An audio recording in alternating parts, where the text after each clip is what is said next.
दीपक देता है रोशनी फैलाने की प्रेरणा, फलदायी वृक्ष देता है देने की प्रेरणा, मधुबन देता है महकते रहने की प्रेरणा, महान व्यक्ति देते हैं जीवन जीने की प्रेरणा। आओ प्रेरणा से दें हम सभी को प्रेरणा।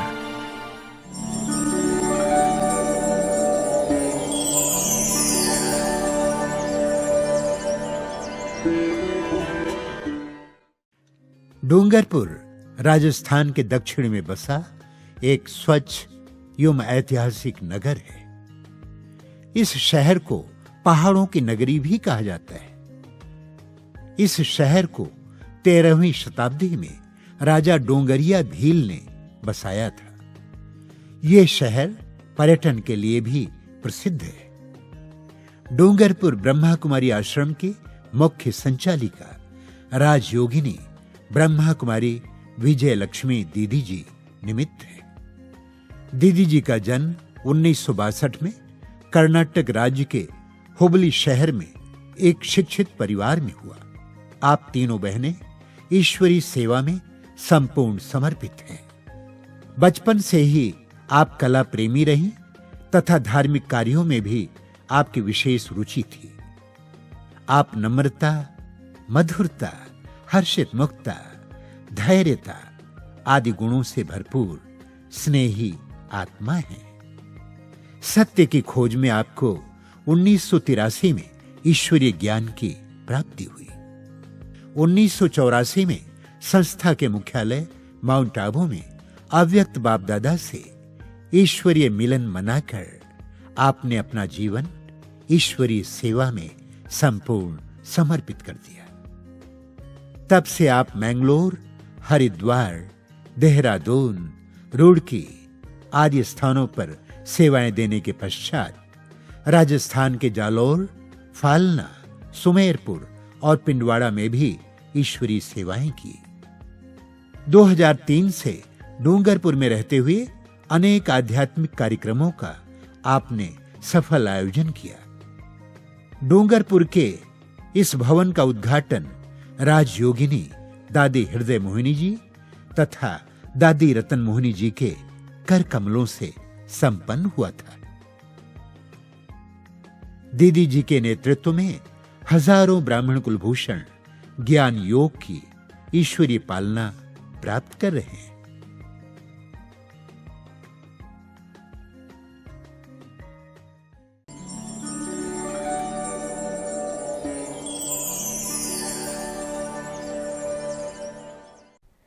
ओम शांति।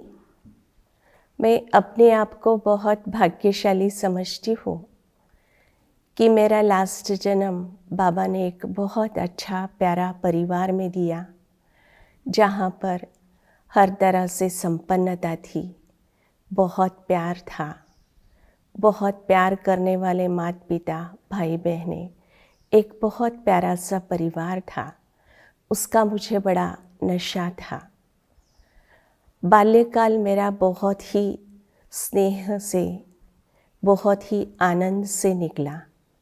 बाल्यकाल से ही मुझे पढ़ाई की रुचि थी, साथ साथ मुझे संगीत बहुत अच्छा लगता था। मेरी रहम की भावना बहुत थी, क्योंकि मेरा परिवार दानी परिवार था। तो हम समय प्रति समय देखते थे कि घर परिवार में संत महात्माएं आते थे, उन्हों का बड़ी श्रद्धा भावना से भोजन आदि कराना, उनके मन इच्छित उनको दान दक्षिणा देना, ये बचपन से ही देखते थे। तो इसी कारण से देने की भावना होती थी और बहुत ही एक अच्छे हंसते खेलते हम अपना बचपन गुजारे। मेरे को बचपन की एक बात याद आती। मैं मात्र 5वीं क्लास में थी।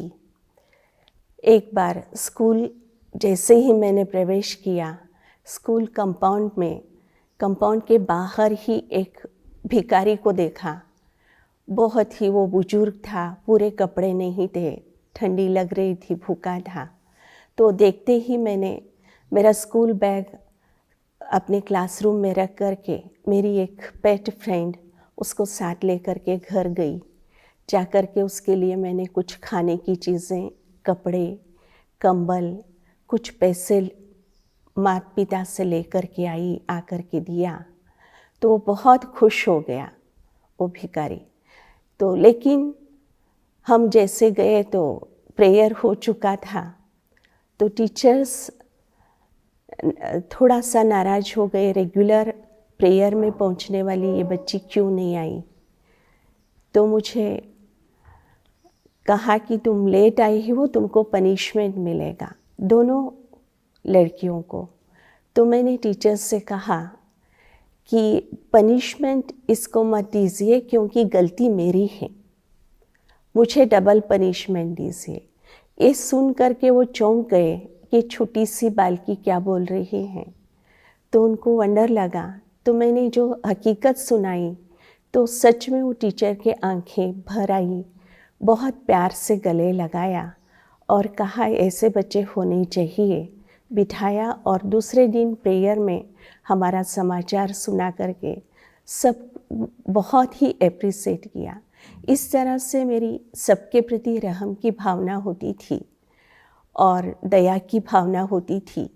कोई भी गरीब को देखती भगवान से कहती, भगवान इनको ऐसे क्यों बनाया, आप इनको सुख दो। सबको सुख देने की भावना बचपन से ही थी। ऐसे ही खेलते खुशी खुशी से मेरा बचपन गुजरा। लेकिन मैं बहुत भाग्यशाली समझती हूँ कि एक सटीक टाइम जब हमको एक जीवन का फैसला करना होता है, ऐसे समय पर ही मुझे परमात्मा ज्ञान मिला। उससे पहले मैं सोचती थी मुझे कुमारी बन कर के रहना। एक मैंने फ़ोटो देखा था, मधुरई मीनाक्षी का हाथ में वरमाला लेके खड़ी हैं। बचपन में मैंने माँ से पूछा ये कौन है, तो उन्होंने कहा ये पार्वती शिव को वरने के लिए इंतज़ार कर रही। तो मैंने माँ से कहा ये क्या मेरा फ़ोटो हो सकता, अनजान में कहा था। लेकिन सच में मेरी वो घड़ी आ गई जब मुझे पहली बार बाबा का ज्ञान मिला। सबसे पहले तो मैंने हमारे परिवार में कुछ लिटरेचर पढ़े और उस समय मेरे मन में एक प्रश्न आया कि जो मेरे मन के प्रश्न थे शायद यहाँ से उसका जवाब मिलेगा, क्योंकि मैं जिस परिवार में जन्म ली वो एक धार्मिक परिवार, आध्यात्मिकता के साथ साथ एक जिसको कहेंगे भक्ति पूजा पाठ बहुत श्रद्धा से करते थे। तो उस समय से मेरे मन में हमको गीता पढ़ने को कहा जाता था और मैं कब से गीता पढ़ती वो मुझे नहीं मालूम था। लेकिन जब मैं थोड़ा सा मैच्योर हुई, समझ में आने लगा, तो मुझे गीता अच्छा नहीं लगता था। लेकिन घर में कहा है पढ़ना कंपलसरी है, पढ़ेंगे तभी हम पानी पी सकते वरना नहीं। तो इस कारण से पढ़ते थे, भय भी रहता था। लेकिन माता पिता से मैं बहस करती थी कि आप हमको ये थोपे क्यों हो, क्योंकि दो बातें प्रश्न आते थे। एक, भगवान ने केवल अर्जुन को ज्ञान क्यों दिया, देना होता तो पांचों पांडवों को देना था। दूसरी बात, गीता में है कि कल्प वृक्ष उल्टा कल्प वृक्ष। मैं कहती थी उल्टा वृक्ष कैसे हो सकता, हमको दिखाओ, उल्टा वृक्ष लगा के दिखाओ। तो ये दो बातों से मैं गीता से सोचती थी कि इसमें कुछ झूठ है। लेकिन अंदर ही ये संकल्प आता था कि ये जो पढ़ने को हमारा धर्मशास्त्र कहते हैं, इसमें ये दो बातों का मुझे जवाब चाहिए। जब मैंने पहली बार अपनी संस्था के लिटरेचर पढ़े तो मेरे मन में आया कि यहाँ से ही मुझे जवाब मिलेगा। तो मेरी माँ को कहा कि हम भी इस मैगज़ीन के मेंबर बनेंगे। उसने कहा हर चीज़ का ऐसे नहीं होते, पिताजी से पूछें। लेकिन हम फिर वो 15 दिन हुआ होगा या 1 महीना, उसके बाद मेरे से बड़ी वाली मेरी दीदी, वो उनकी शादी हो के केवल 15 दिन हुआ था, वो घर आई थी। तो उस समय थोड़ा सा उसको अनईजी फील हो रहा था। उस समय उसने पहली बार आश्रम पे हुबली में गई और वहाँ 3 दिन का योग शिविर करके कुछ बहुत सारे लिटरेचर लेके आई। और जब लिटरेचर लेके आई तो मैंने देखा ये वही किताब लग रहे हैं जो मैंने पढ़ी है। तो उसमें से मैंने एक किताब उठा के पढ़ना शुरू किया। वो किताब था जीवन को पलटाने वाली एक अद्भुत जीवन कहानी। सच में मैं बड़ा वंडर खाती हूँ, वो किताब मेरे जीवन को पलटाने वाली बन गई। जैसे जैसे मैं वो किताब पढ़ती गई और वैसे वैसे मेरा जीवन परिवर्तित हो गया। मेरे अंदर वो परमात्मा प्यार था, भगवान के लिए भावना थी जो मैं बचपन में देखी थी कि ये वरमाला लेकर के जो पार्वती इंतज़ार कर रही, तो सच में मैं वही हूँ। ये मेरे अंदर से फीलिंग आने लगा। और जैसे जैसे वो किताब पढ़ती गई, यज्ञ की हिस्ट्री, मुझे ये नहीं लगा कि ये मैं नए से पढ़ रही हूँ।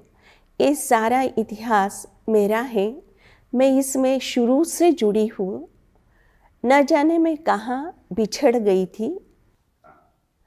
केवल किताब के माध्यम से मैंने शिव बाबा को पहचान करके बुद्धि योग लगाना शुरू किया। बहुत ही आनंद आने लगा। और सच बताती, उससे पहले मैं फिल्में देखती थी, शौक था, लेकिन एक ढंग से फिल्म देखना, नॉवेल्स पढ़ना, अब आगे कुछ पढ़ना करना, मेरी इच्छा यही थी कि मैं सोशल वर्क करूं। लेकिन अभी मेरा मन केवल एक ज्ञान की किताबें पढ़ने में लग गया। एक दिन मैं कुछ पढ़ते बैठी थी, इतने में एक इंजीनियर भाई कुमार हमारे घर ढूंढते हुए, डॉक्टर साहब का घर कहाँ है पूछते हुए आए। तो वो मेरे हाथ से किताब देख के चौंक गए। कहने लगे, बहन जी आप ये किताब पढ़ रहे हो, ये जानते हैं? मैंने कहा क्यों, आपको क्या मतलब? उन्होंने कहा नहीं, मैं आपके घर को ढूंढते हुए आया हूँ क्योंकि मुझे हुबली में सेंटर से बोल के भेजा है बहनों ने कि आप वहाँ जाना, वो लोग ज्ञान के इंटरेस्टेड हैं, पता करना जा कर के उनको ज्ञान सुनाना। तो मैं बड़ी खुश हो गई, तुरंत पिताजी को बुलाया और वो आए, उनसे मिले। और उससे पहले मैं कुछ किताबें पिताजी को देती थी, वो कहते थे बेटा ये सब नहीं पढ़ना, इन सब बातों में नहीं जाना। हमने एक भगवान को पकड़ा है जो परमात्मा श्री कृष्ण हमारे साथ हैं, वो ऐसे कहते थे। लेकिन जब वो भाई आए, उनसे बातचीत हुई, तो वो बहुत अच्छे से नम्रता से सुनाने लगे। तो सुनते सुनते बैठ गए। तो उन्होंने हमें उसी दिन से कोर्स शुरू कराया। तो हमारा जॉइंट परिवार, मम्मी पापा चाचा चाची ये सब थे, तो सबको घर में आके कोर्स कराना शुरू किया। और सब इतना रुचि से सुनते, बहसबाजी भी बहुत होती थी क्योंकि उसको क्लियर करना था कि भगवान निराकार है। तो पिताजी आसानी से मानने वाले नहीं थे, लेकिन लंबा कोर्स चला। मुझे याद आता है वो हमारा बचपना, और मेरे छोटे भाई भी थे, बहनें भी थी, लेकिन हम लोग शाम को बैठते थे, ऐसे बैठते थे, कई बार रात पूरी होती थी, ना भूख ना प्यास। एक दिन तो बाबा के साथ बुद्धि योग लगाने की बात को सुनते सुनते पूरी रात बीत गई। दरवाज़ा हमारा ओपन ही था, अमृत वेला हो गया। तो वो भाई साहब ने कहा चलो अभी अमृत वेले का योग करें। तो हम सभी बैठ के अमृत वेले का योग किया। इस तरह से ज्ञान की एक अंदर से लगन ऐसी लग गई कि बात मत पूछो। अब मेरे मन में तो बस यही, ऐसी लागी लगन मेरा हो गई जोगन। बस मैं तो मुरली की दीवानी बन गई। एक एक मुरली का गहराई से अध्ययन करना शुरू हो गया। जो धुन लगी हुई थी परमात्मा मिलन की, वो घड़ी आ गई। मात्र 6 मास हुए थे प्यारे बाबा से मिलने के लिए हम उतावले थे और वो हमारे जिन्होंने कोर्स कराया बिलगी भाई, वो हमारे ग्रुप को लेके निकल पड़े। बस सब ऐसे, बस अभी पहुँचे कि पहुँचे, मधुवन, बाबा मिलन, यही सपने देखते। सच कहती हूँ, हमको पहुँचने में 3 दिन लगे। 3 दिन 4 जगह ट्रेनों को चेंज करते हुए हम प्यारे बाबा के घर मधुवन पहुँचे। जैसे पहुँचे थे थके हुए थे, लेकिन वो थकान हमारे नयनों से नहीं नजर आ रही थी। जैसे ही हम पांडव भवन के गेट में एंटर किया, हमको लग रहा था बाप दादा बाहें पसारे आह्वान कर रहे हैं, और सच में प्यारी दादी जी वहाँ टहल रही थी। जैसे हमारा ग्रुप एंटर किया, दादी ने बाह पसारे, हम सभी से गले लगे। मेरी माँ उससे पहले कॉन्फ्रेंस में आ चुकी थी, तो वो दादी को परिचय कराने लगी। दादी, आपने कहा था ना मैं सारे परिवार को लेके आई हूँ, ये मेरी बच्चियाँ। दादी बहुत प्यार से, दादी ने ये नहीं देखा कि ये लोग आए हैं ट्रैवलिंग करके, इनके इतने साफ सुथरे कपड़े नहीं हैं, नहा धो के आएंगे, ये भी नहीं सोचा। वो प्यारी दादी ने ब्रह्मा बाबा जिस तरह से मिलते हैं यही अनुभव कराया कि जैसे बाबा बाह पसारे हमें सबसे गले लग रहे हैं। एक एक से दादी गले लग के, चलो थके हुए हो, स्नान आदि करके पहले गरम गरम खाना खाना। अब मधुवन के एक एक कण ऐसे कह रहा, मैं पहले आई हूँ, ये मेरे प्यारे घर में मैं पहुँच गई, बस अभी आ गई। अब देखते हैं शाम को बाबा मिलन, ओ बाबा मिलन का जैसे कि आधे कल्प से जिसका इंतजार था, जिसको ढूंढा, अभी वो साकार में मिला।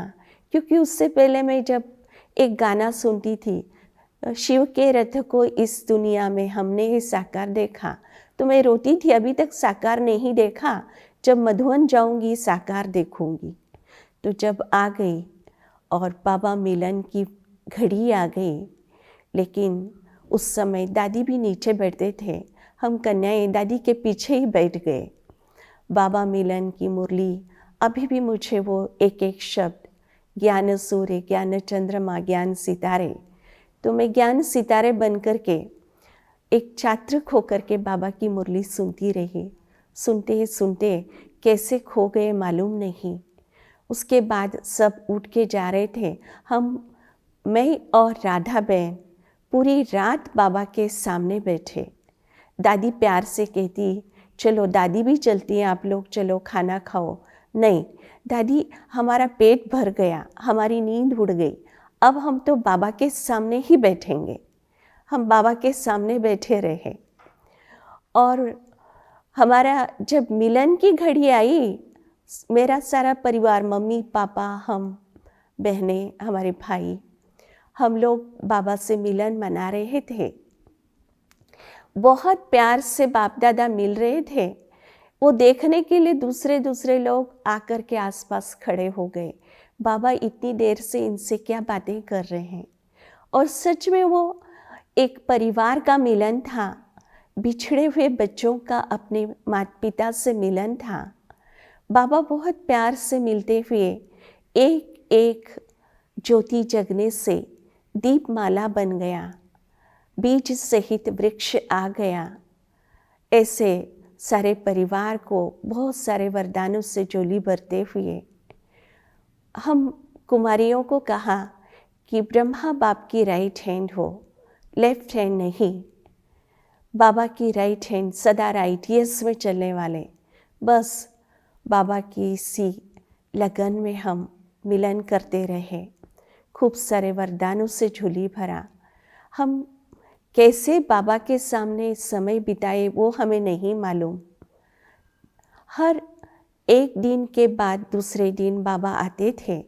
हर बार बाबा से मिलन होता था, बिल्कुल सामने बैठते थे। स्टेज पे डायरी पेन रख करके बाबा को देखते हुए बैठे रहते थे हम। बाबा ने न जाने कितने वरदानों से झोली भरा, मैं क्या क्या सुनाऊं।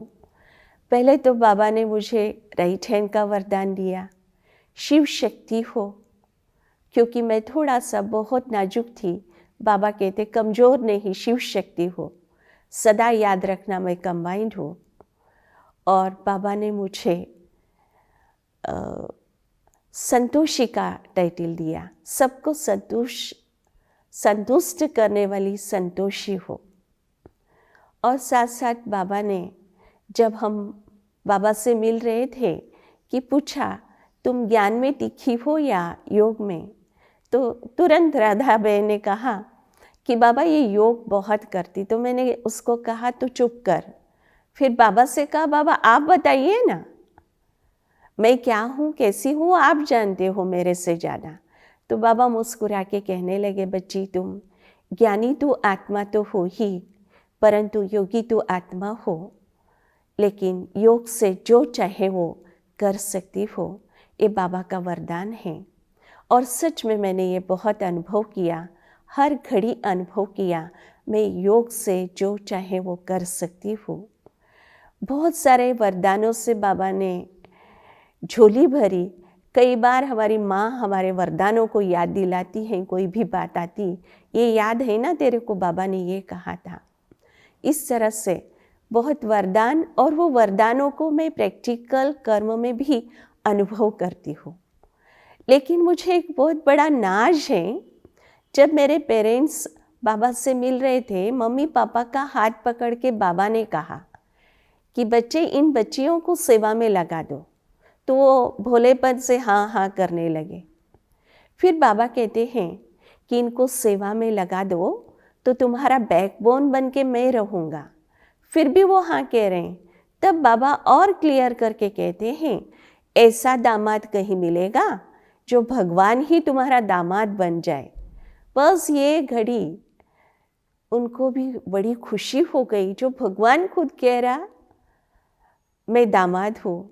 और हमें बड़ा नाज कि स्वयं भगवान ने हमारा हाथ माता पिता से मांगा है। मैं अभी भी ये बड़ा नाज करती हूँ, जैसे कि कोई लौकिक में लड़की को लड़के वाले कहते हैं ये ही लड़की हमको चाहिए, उसको नाज होता है।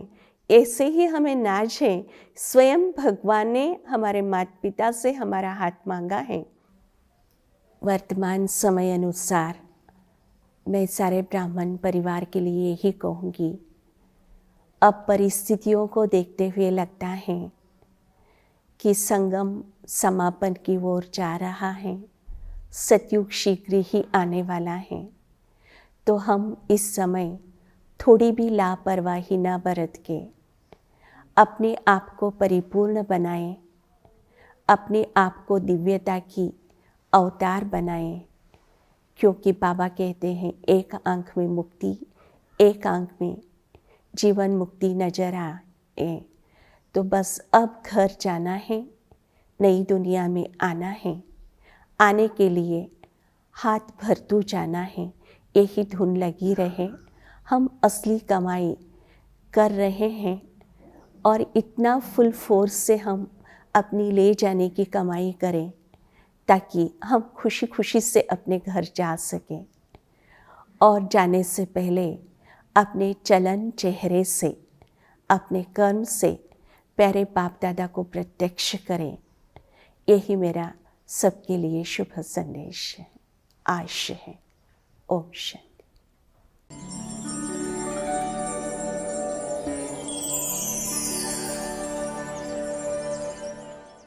दीदी का यज्ञ से, बड़ों से और बाबा की मुरली से अटूट प्यार, अटूट निश्चय है। मैंने भी उनसे सीखा कि कैसे बाबा की श्रीमत को हमें अपने जीवन में धारण करना है। हर एक महावाक्य को सुनाते समय उसका स्वरूप बनना है। दीदी जी नियम और मर्यादाओं की साक्षात देवी है।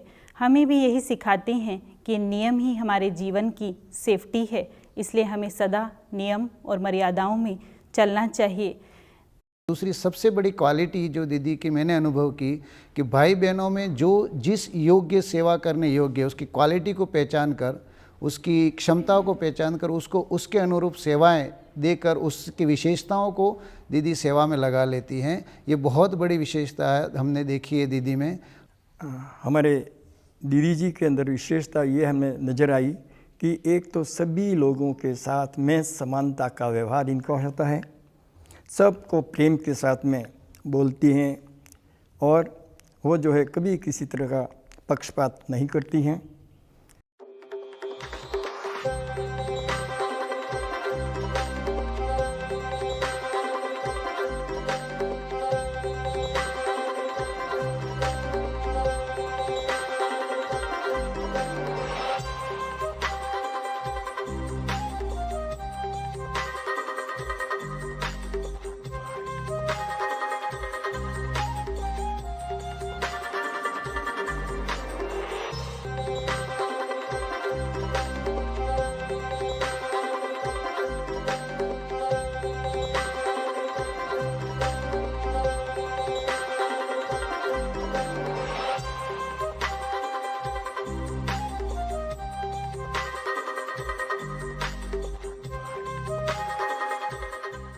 दीदी के चेहरे में जो ओजस्वी रूप, शीतलता की देवी, दीदी की जो माधुर्य वाणी में जो जब बात करते लगता है कि जैसे कि अमृत बरस रहा हो, ऐसा महसूस होता है। और दीदी के अंदर मुरली को स्पष्ट, ज्ञान को स्पष्ट करने की जो कला, ज्ञान की गहराई उनके अंदर हमने देखी।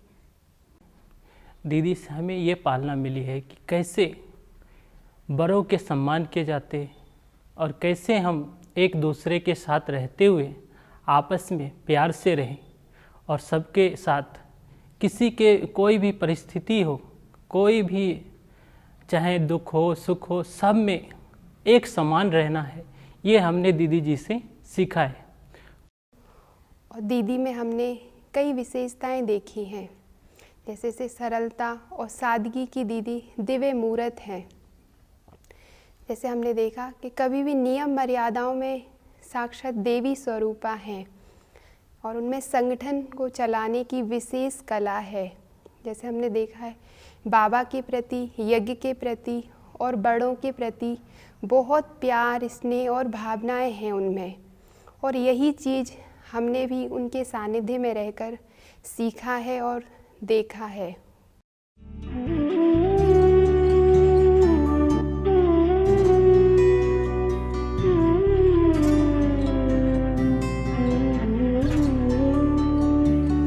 तेरी नगरी में आकर भगवन हो रहा सुखद एहसास। तेरी नगरी में आकर भगवन हो रहा सुखद एहसास।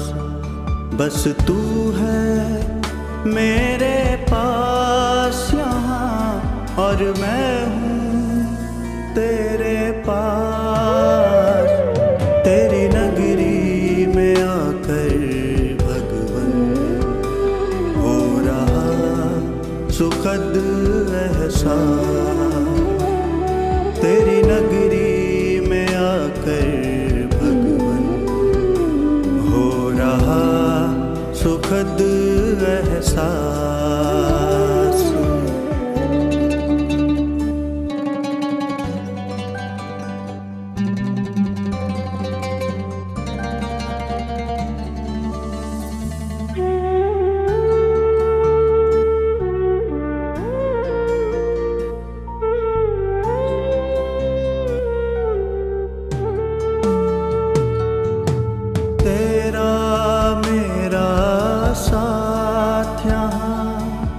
सच में कितना सुहाना है।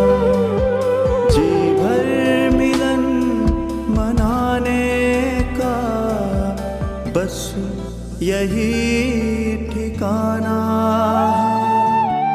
तेरा मेरा साथ यहाँ सच में कितना सुहाना है। जी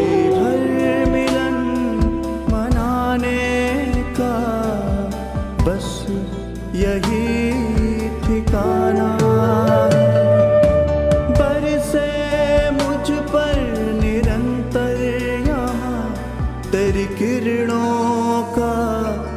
का